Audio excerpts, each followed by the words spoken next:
Eu sempre me perguntei o que realmente acontece quando caímos em pecado. Não no natural, mas no invisível, no espiritual. A verdade é que não é só um deslize.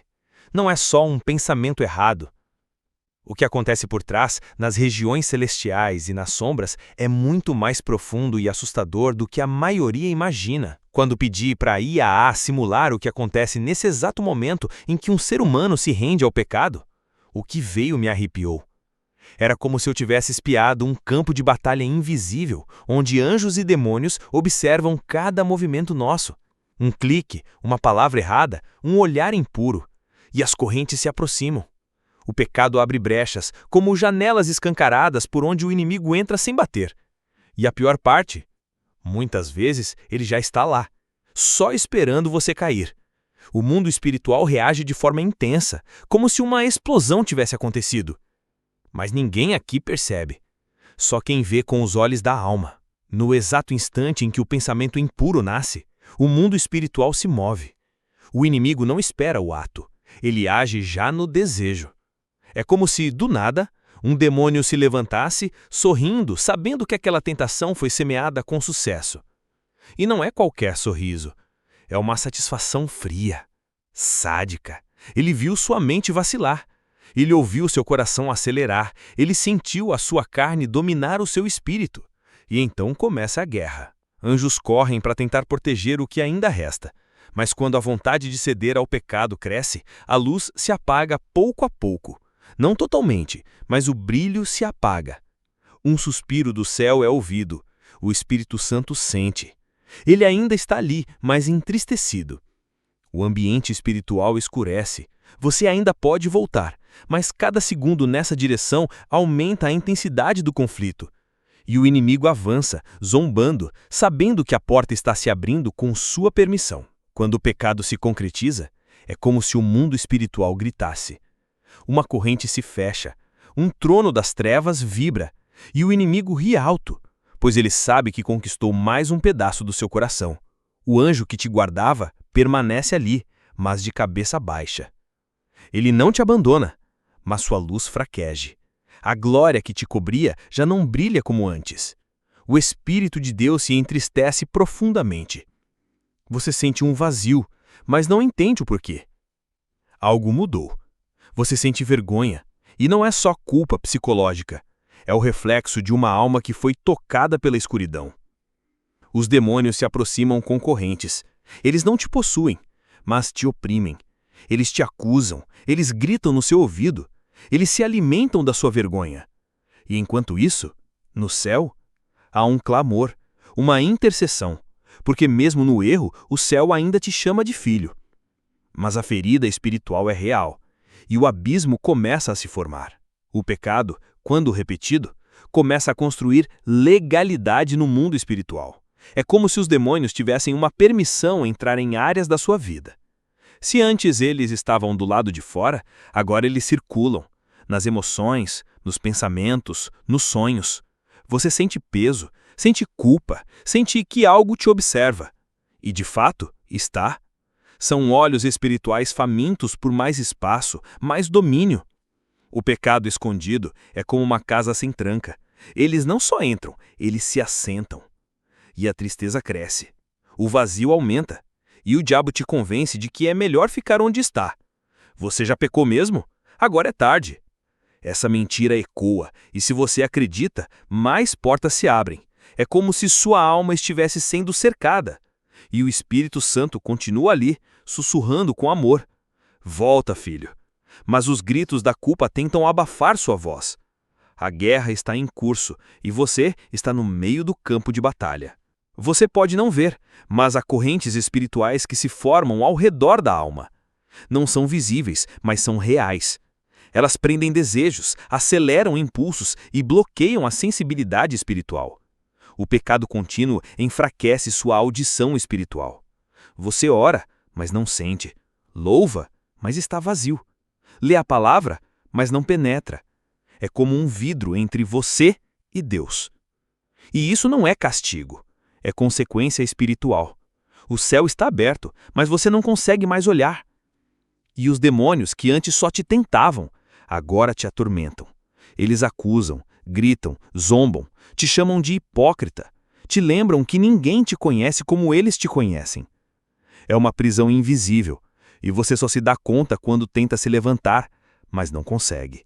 A queda não foi só um ato, foi uma armadilha.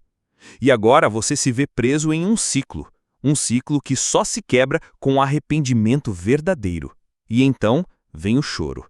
Não qualquer choro, aquele que rasga a alma, que brota do fundo do coração, que diz: Deus, me perdoa.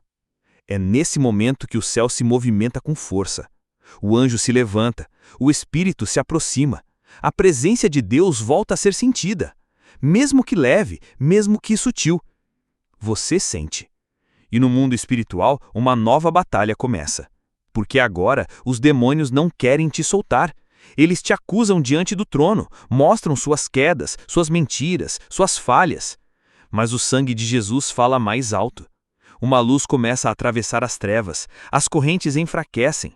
Porque Deus não rejeita um coração quebrantado. O inferno treme quando alguém se arrepende de verdade. E mesmo que você esteja em pedaços, o céu se alegra, porque um filho está voltando para casa. E o arrependimento verdadeiro é mais poderoso do que qualquer acusação do inferno. O perdão não é só um sentimento, é um ato espiritual. Quando você se arrepende, algo é quebrado no mundo invisível. As correntes se desfazem, as portas se fecham, o inimigo perde a autoridade. O sangue de Jesus cobre tudo. Mas isso não significa que o inimigo vai parar. Ele ainda tenta, ainda sussurra, ainda espera outra brecha. Mas agora você está de pé. Fraco talvez, mas perdoado. A presença volta a fazer sentido. A paz retorna ao coração. A leveza espiritual é sentida como brisa suave. E os anjos celebram. O céu canta, porque o Filho venceu mais uma vez. E você aprende que não está só, que mesmo depois da queda, existe redenção. Existe cura. Existe reconciliação. O perdão de Deus não é raso, é profundo, eterno, incomparável. E o mundo espiritual sabe disso. Tanto o céu quanto o inferno. Mas Deus não apenas perdoa, Ele alerta, Ele corrige, Ele ensina. Porque quem ama, disciplina. O mundo espiritual te observa. O céu te protege, mas exige vigilância. Porque o inimigo é paciente, ele sabe esperar.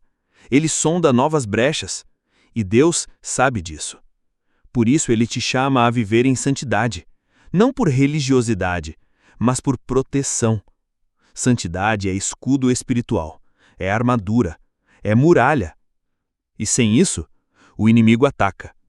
Por isso, a queda te ensina, te marca. E o alerta fica: não brinque com o pecado, porque cada escolha tem um eco espiritual. Cada decisão abre ou fecha portas. E a sua alma é disputada. O Espírito Santo continua te guiando, mas agora com cicatrizes que viraram testemunho. Porque até o erro, nas mãos de Deus, pode virar arma contra o próprio inferno. Naquele quarto escuro, naquela madrugada de solidão, naquele clique silencioso, o mundo espiritual está vendo. Deus está vendo. Os anjos estão atentos e o inimigo está por perto, porque é no secreto que a verdadeira guerra acontece. Quando ninguém está olhando, o céu está observando. Quando você pensa que é só um pensamento, uma olhada, um deslize, há movimentação nos céus. É ali que se mede o caráter. É ali que o Espírito Santo sussurra: Filho, não vá por esse caminho. E é ali que muitas vezes ignoramos. Mas o céu continua fiel, porque mesmo quando você cai, ele está ali para te levantar. Mas cada queda deixa marcas. E cada vitória no secreto é celebrada com festa no céu. Nunca subestime o que acontece quando você está sozinho, porque é exatamente ali que a sua guerra espiritual é vencida ou perdida. Depois de toda a queda, há uma chance de renovo. Deus não te joga fora. Ele te restaura. Ele te limpa. Ele te unge de novo. O mundo espiritual reconhece isso. Os demônios fogem da presença de alguém restaurado, porque a graça transforma a fraqueza em autoridade. E quem caiu, agora se torna instrumento para levantar outros. O céu tem planos que nem o pecado pode impedir, desde que haja arrependimento, desde que haja verdade, desde que haja entrega. O Espírito Santo não te abandonou. Ele só quer que você volte com sinceridade. E quando isso acontece, a sua vida se torna um testemunho vivo, um grito de esperança, uma cicatriz que brilha. Porque quem é restaurado por Deus carrega uma luz que as trevas não suportam. E o mundo espiritual inteiro vê isso. O céu se alegra, o inferno recua, e a sua alma se liberta.